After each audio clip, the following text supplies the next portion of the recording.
Alors bonjour et bienvenue chez Calimacil. Aujourd'hui, je suis en compagnie de Éric Valériotte.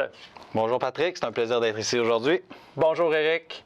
Et vous savez qu'Éric est plus de 10 fois champion au tournoi des archers à Bicoline et un excellent tireur. Nous l'avons invité expressément pour vous parler d'arc et flèche ici même chez Calimacil aujourd'hui.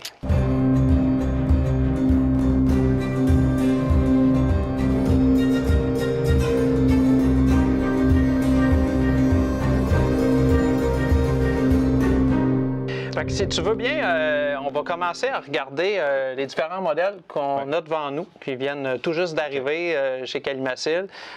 Ça fait des années justement qu'on regarde pour s'approprier des modèles intéressants justement pour les différents types de combats. Qu'est-ce que tu en retires de ça? Bien, effectivement, j'ai eu la chance de tirer avec tous ces arcs-là. Ils ont des forces, ils ont des faiblesses, on ne se le cachera pas. Au niveau du look, personnellement, là, si je regarde les différents modèles, on a des modèles qui font peut-être un petit peu moins décorum. Si je pense, entre autres, à lui ici, le Woodsman, effectivement, on voit la conception, là, c'est plus... excusez. On va enlever quand même les écritures, c'était pas désiré. Ça brise l'immersion, mais... c'est sûr que la conception, on est plus près de l'archerie traditionnelle. Okay? Par contre, on a des couleurs qui peuvent très bien passer. Hein? J'ai déjà tiré avec des arcs qui étaient beaucoup moins décorum que ça. Donc, au niveau des couleurs, ça passe. C'est vraiment un arc qui est lourd, mais c'est un arc qui est très stable, quand même assez puissant, donc il offre une bonne précision et aussi beaucoup de rapidité au niveau de la flèche. Donc, si vous avez une bonne poigne, une bonne main, une bonne force, puis que vous aimez vous promener avec les grosses armées, les gens qui sont bien armurés, les gros boucliers, qui ne se promènent pas très rapidement, qui ne sont pas très mobiles, c'est un arc qui est tout indiqué. Vous allez avoir de la force, vous allez avoir de la distance, surtout, vous allez avoir de la précision. Quand on est avec les grosses armées, souvent, on est relayé à l'arrière, ça dépend de vous évidemment, mais souvent on est relayé quelques pas en arrière pour pouvoir laisser les gros boucliers travailler. On a besoin d'une arme qui va nous permettre d'aller chercher un petit peu plus de distance, un petit peu plus de profondeur. Cet arc-là va très bien faire le travail. Donc c'est un modèle qu'on a en gaucher et en droitier. Moi, ce que j'aime bien des arcs et de ce type de construction-là, c'est que ça s'expédie beaucoup plus facilement, puisque évidemment, elle vient démonter. Donc la poignée puis les deux branches sont démontées dans une petite boîte. Ça, évidemment, c'est ton champ d'expertise. Oui, il y a une facilité pour le transport, effectivement. J'en doute pas. Si on continue le long de l'allée, on arrive dans des arcs qui sont... selon moi, un petit peu plus traditionnel, un petit peu plus décorum. Et c'est des arcs qui sont très, très beaux à regarder. C'est des arcs qui ont des belles couleurs, qui sont couleur bois. Évidemment, on voit qu'il y a de la fibre de verre, mais elle ne paraît pas, il faut le savoir. Ça ressemble à du bois. Et donc, si on y va avec un arc comme ça ici, si on parle vraiment du Turkish Horse, personnellement, moi, je trouve que c'est un arc qui est super beau. Après ma barre, il y a un beau look. Il y a une bonne pointe pour la main. J'ai une petite main. Si vous êtes un peu plus costaud, il n'y a rien qui vous empêche de mettre un petit tour ou deux de cuir pour le placer à votre main, un peu comme celui-ci, comme le Shadow. Okay? Donc, vous pouvez ajuster facilement ce paramètre-là. L'arc ici, c'est très léger.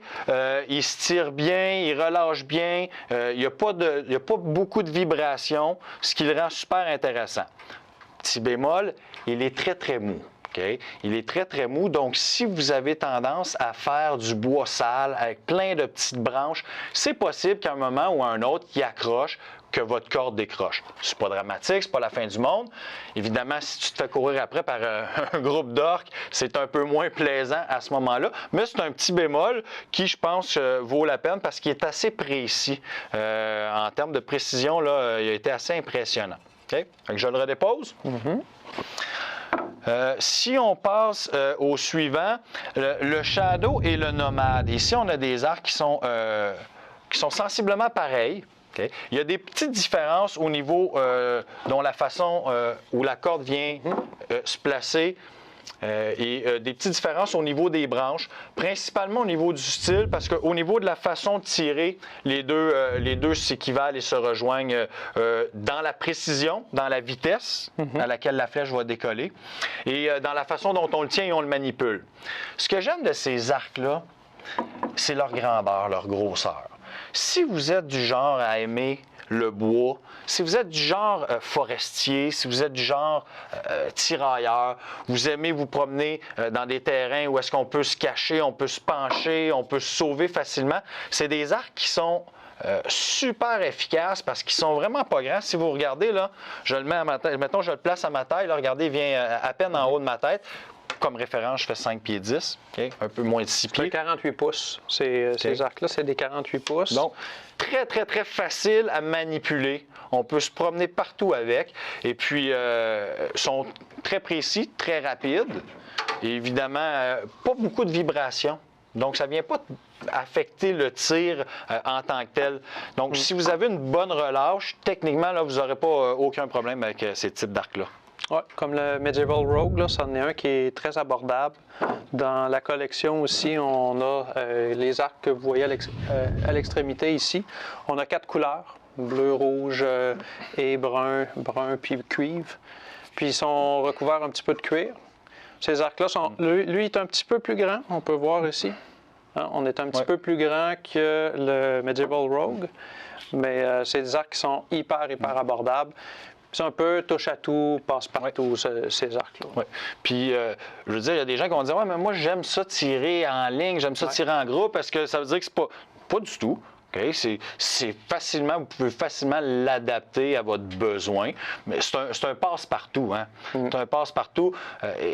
On peut aussi bien passer du champ de bataille à la forêt, se promener entre les lignes de bouclier puis essayer de se trouver une place sur la ligne pour pouvoir tirer. C'est des arcs qui vont vous permettre de faire un petit peu le tour du cadran. Si on a-tu des arcs un peu plus là, sniper, là, ceux qui veulent se cacher, sneaky, là, puis attendre le bon moment pour faire un long shot? Bien, c'est sûr que moi, j'ai une petite préférence ici pour le Sparrow. Bien, pour deux choses. Le Sparrow, bien, déjà en partant, il y a un appui-flèche. Personnellement, j'ai tiré beaucoup avec des flèches, où il y a, des arcs où il y en avait moins. Mais tu es fan d'appui-flèche? Je suis un fan d'appui-flèche. Pourquoi? Bien, c'est un petit peu plus facile de se déplacer avec ce type d'arc-là.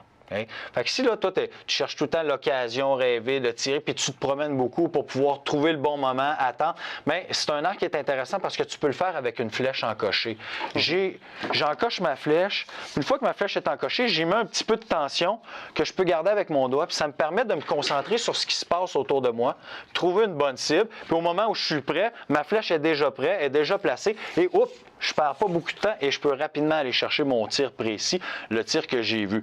Une légère inclinaison, certains vont en faire une petite, d'autres un petit peu trop. Ça dépend du tireur encore. Je recommande pas. Aussi, si on est en rangée puis on est en bataille en rangée, bien là, on n'a pas la flexibilité. Pas toujours. On ne peut pas se faire rentrer dedans. Mais c'est l'avantage aussi de l'appui-flèche à ce moment-là. À ce moment-là, vous devez choisir gaucher ou droitier. Là, par exemple, ici, moi, ce que j'ai, c'est que je vais faire un tir droitier. OK? Je vais être un tir droitier dans ce cas-ci, alors que si quelqu'un encochait avec la gauche, il va être un tir gaucher. C'est important, on a les deux au catalogue, mais pour avoir la tablette du bon côté, il faut faire son choix. Alors, droitier pour ma part. Bon. Donc, on va enchaîner avec le Raptor, si tu veux bien, Eric, qui est un de mes préférés. La prise en main, moi, j'ai vraiment apprécié. Bien, c'est pas pour rien qu'on l'avait accroché en arrière et ici, on voulait le mettre en vedette. Personnellement, j'ai eu une petite préférence aussi pour lui, pour plusieurs choses, comme j'ai parlé tantôt, l'appui-flèche, évidemment. Il y a une longueur intéressante, il est un petit peu plus long, un petit peu plus massif, ça le rend un peu plus stable. Il se manie tellement bien. Il se manie bien, il se tient bien, il y a une bonne prise, une bonne poignée. Pour la grosseur de ma main, j'ai même pas besoin de rajouter une petite cuillerette, quoi que ce soit. Comme ça, ici, je suis parfait. Quand on le tire, pratiquement pas de vibration, très stable. On a une flèche qui décolle à merveille, pratiquement à toute relâche. Il pardonne. Okay? Si on prend les petits arcs ici à la main, okay, je vous l'ai dit, ça prend un peu plus d'expérience. Il n'y a pas d'appui-main. On est un petit peu plus limité dans la relâche avec ce qu'on fait comme mouvement. Si on est un peu croche, un peu désaligné, ça va paraître. C'est pour ça que je disais que ça prenait un peu plus de pratique. Avec le Raptor, il pardonne. On peut se permettre d'avoir une relâche un petit peu moins efficace, d'avoir pratiqué un peu moins, puis il va quand même nous donner des tirs constants, flèche après flèche.